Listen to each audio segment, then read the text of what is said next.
Standing behind me, before we start our video, before we have a look at our Type 27s, some amazing defences World War II situated by the railway, and this links up to the importance of what we're going to take a look at today, but we're not there yet, so stay with me.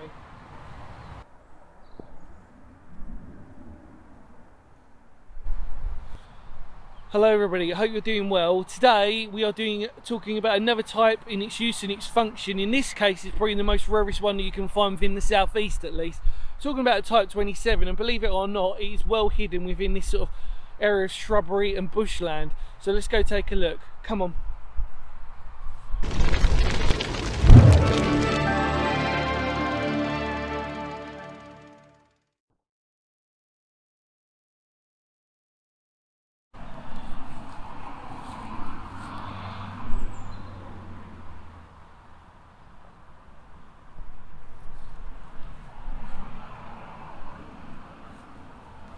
Hello everybody, welcome. So we've arrived at our Type 27 Pillbox.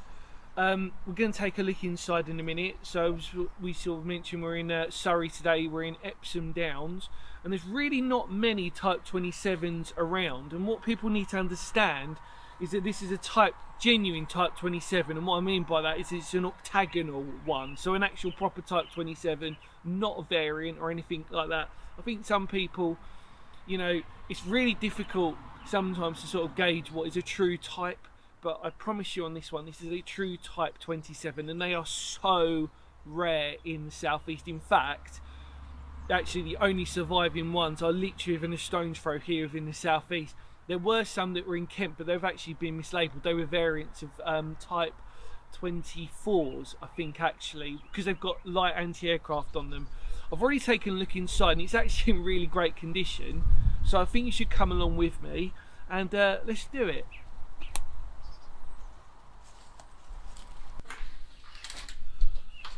Right everybody, so the first thing you'll notice is this is what was referred to as a bit of a porch. There would have been steel shutters on this originally, and it's got a defensive position looking out onto actually the field where we are actually. And then the railway is behind us, and you'd normally commonly find these on airfields or actually by train lines, and actually all of these Type 27s that are located here within Epsom and then through to Chipstead and Coulsdon, they're all guarding the railway, and there's a sort of nodal point on the opposite side which I'll probably take you to, and I'm also after this going to take you to, and hopefully we're going to have a quick look at another Type 27 which is across the road as well, but like I said, they're so rare. What you'll notice is the gun mounting, again for either a Bren or Lewis here, where you can see again what we've spoken about is probably before, where they've got the tripod mounted. So the gun would be up here fixed on the tripod, the two legs get positioned down there, and then its third leg would be placed on top of the gun pointing out. But this is its first defensive thing. The Type 27 is genuinely like nothing else you'll sort of see, and it is the largest of the types that we have. As like I said, non-variant standard. So come with me and we'll take a look actually inside. Alright everybody, so just heading in now, and welcome inside the Type 27. I just am amazed at the condition of this. Like I said, from the outside it is so well camouflaged. Nature has taken its toll, and they've bricked up some of the sort of like loopholes as well. Lots of graffiti and litter in here actually, which I'm surprised at, but there you go. Again, you can see these beautiful mountains, 3 foot thick roughly, about 3 foot thick, making it shell proof, which you can obviously imagine. And then down here below us would have been used as storage for ammunition. Well, the rumour was, it was used as storage for ammunition on these. And you can see you can get to either end of this, and like I said, because it's octagonal, it is extremely well fortified.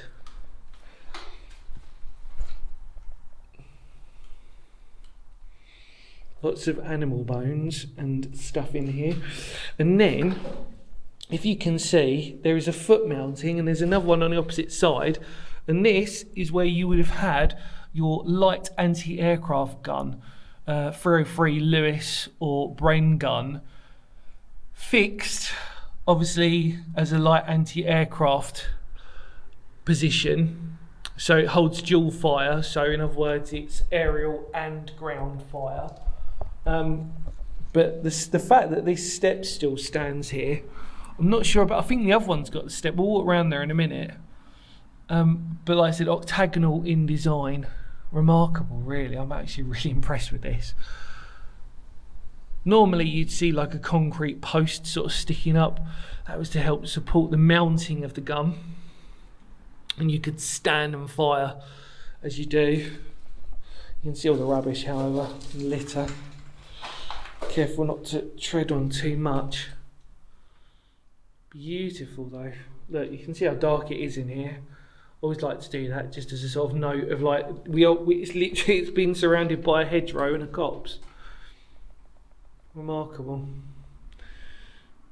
It's remarkable how these still are standing. You can see the graffiti that's in here, and it's very spacious, as you can imagine, for being a large one. I mean, I can come walk around here quite, content knowing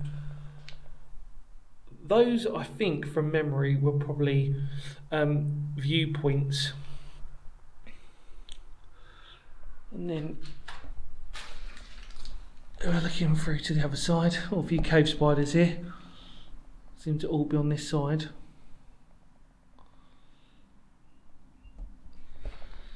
And then our final one here. And yeah, the ring for the foot mounting, the foot plate.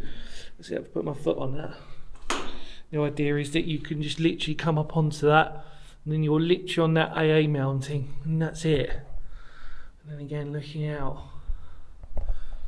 Cannot stress to you how rare this is and how difficult it was to find an actual genuine type 27s. I mean, they are extremely rare to actually find in the southeast. And there's a fair few up in Scotland. But look at this. I'm just going to walk back around this way because you could see that there was a big old beam crossing that way. I don't really want to.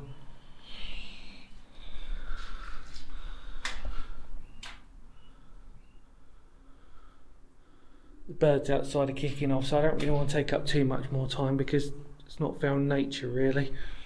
I'm just remarkable about all of this. Yeah, look at that. Beautiful. And that's so cool. So like I said, yeah, you would have had your mounting for your gun pointing upwards.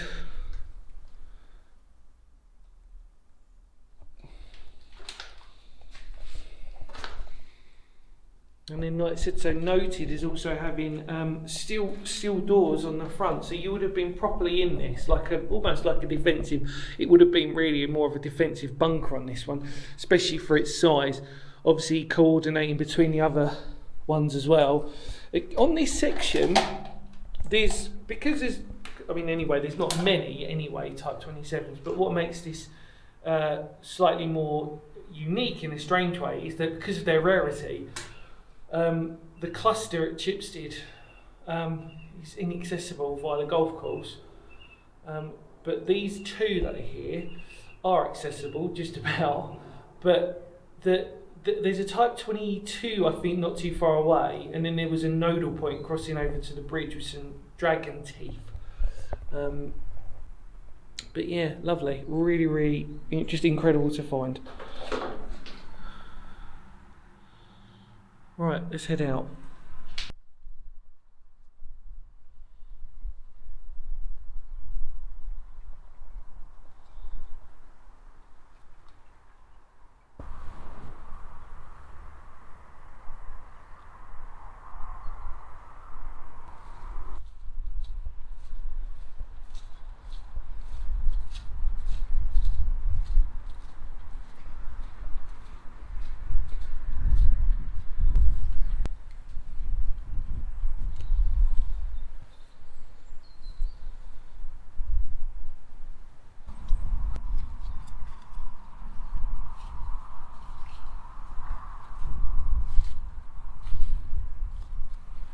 Well, everybody, welcome back. This is actually quite a surprise because I wasn't expecting either of these to be actually in any good condition.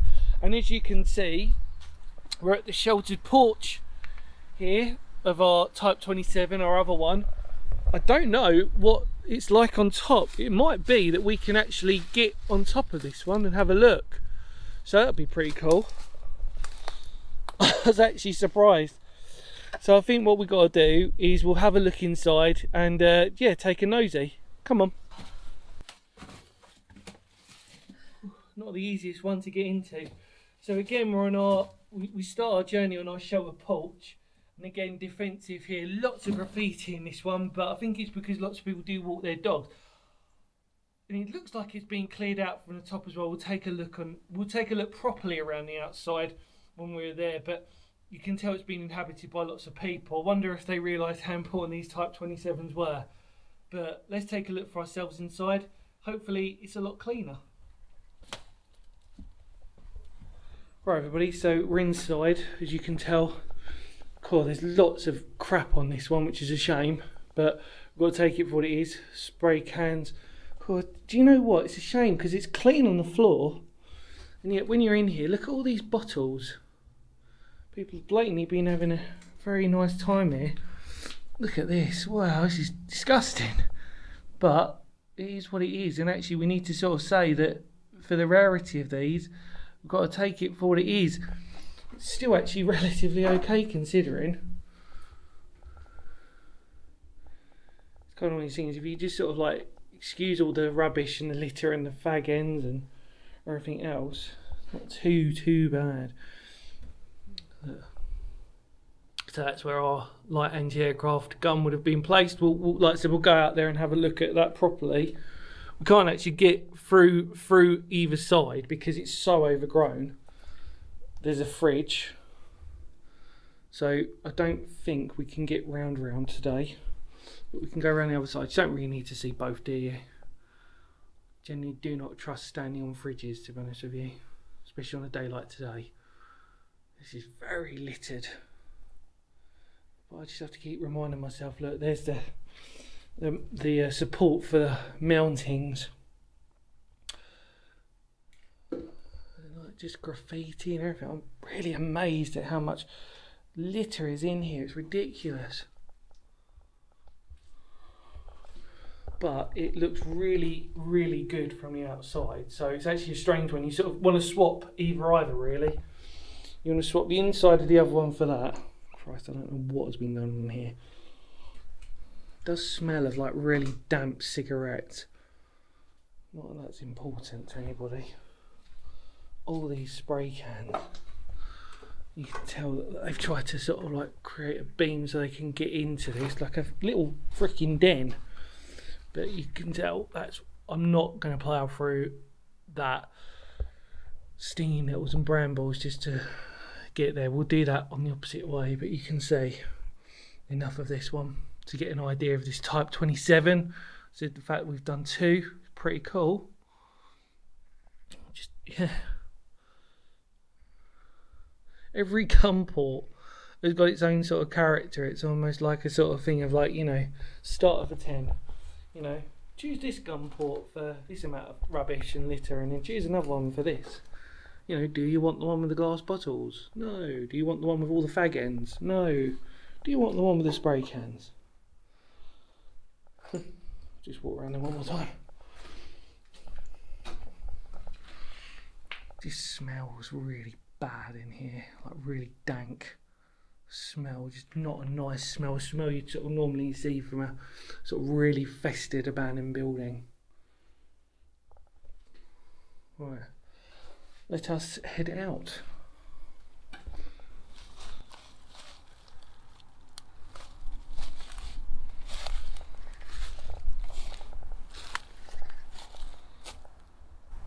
Okay everybody, so really cool on this one. We've made it up to the top and it's brilliant because even though we couldn't get into it, look what we can do. We can stand right on top of it. So originally, as we sort of said before, this was used as a light anti-aircraft, and what probably would have happened was you'd either have like a you might have sometimes had like a concrete pillar frame standing in the middle of it, and then that would be to use as a support to basically rest your Bren or your Lewis gun on, depending. And I think they're 303 Lewis or Bren guns. And so somebody, or maybe a couple of people, would have been standing in that octagonal shape. Because again, remember, the Type 27 is an octagonal design. And what's really beautiful about this, it just gives you such an incredible layout as to sort of seeing what this is. And then again, we've got our two little recesses within that, just standing up and obviously aiming fire. Behind us is the railway, which literally is just there. And again, this is halfway down that ditch, so it would have had supporting fire all across Epsom Downs. Our other Type 27, which is our first one we went to, is literally across that road. Like I could literally throw a stone at it, like a minute's walk from here. And it's really incredible. So yeah, let's get down and let's just wrap this up.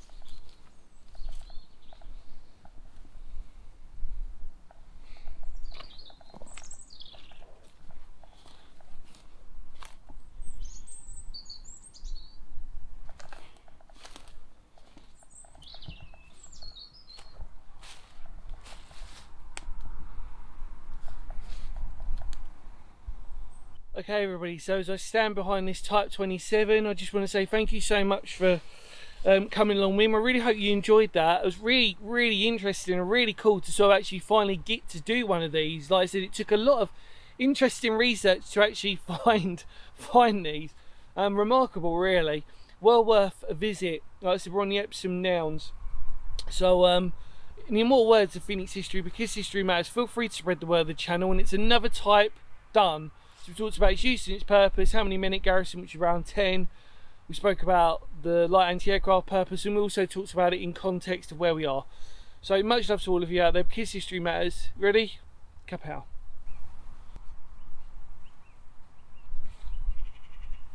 See ya.